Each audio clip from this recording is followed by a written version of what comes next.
Pinapractice na nga nila Stephen Curry at Chris Paul ang mga plays na gagawin nila sa Warriors next season. Pero bago yan mga idol ay tunghayan muna natin ang kabilang training camp at ito'y sa team ng LA Lakers. Dahil after the actual training camp ay itong si Lebron and Rui Hachimura mga idol ay parang kampal tuko nga, hindi nga mapag-iwalay. Kagaya nung balita nung nakaraan na all summer long, all off season long, itong si Lebron at Rui ay nag-e-ensayong magkasama. Abay hanggang sa training camp mga idol, magkasama pa nga rin silang nag-e-ensayo.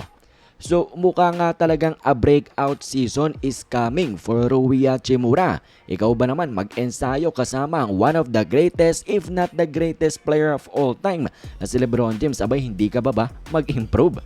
Tingnan natin ito mga idol, itong maaaring maging magandang season ni Rui para sa Lakers next season.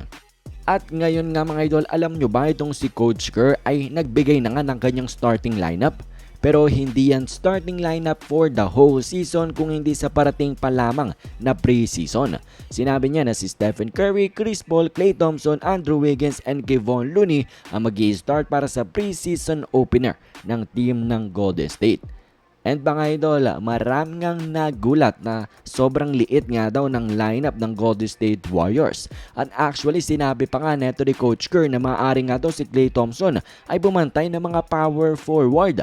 At iyaan nga mga idol ang ikinasakit ng ulo ng maraming Warriors fans.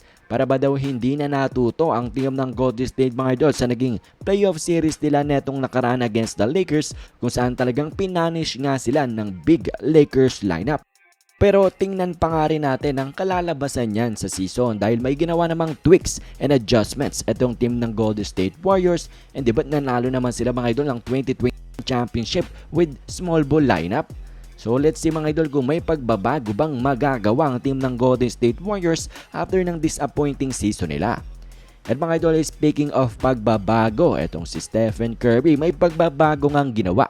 Dahil tuwing post-practice nga ng Warriors ay usually siya lang mag-isang nag-e-ensayo, nag-extra reps kumbaga. Pero ngayon kasama niya nga si Chris Paul mga idol at kanilang pinag-uusapan, kanilang bini-breakdown ang kanilang gagawin next season ng mga plays na kanilang ang gagamitin, and actually ni-run pa nga nila ito mga idol. So talagang masasabi nga natin na lock in, focus na focus itong si CP3 pati na rin si Stephen Curry. At talagang etong mga ganitong bagay mga idol ay nakaka-build nga ng chemistry. At kapag pinagpatuloy nila ito mga idol ay magiging mas familiar na sila sa isa't isa. At yung familiarity na yan ay siguradong makikita nga natin sa court. Ang bunga niyan sa court dahil mas magiging easy na lamang ang paglalaro ni Stephen Curry kay Chris Paul at ang paglalaro ni Chris Paul with Stephen Curry.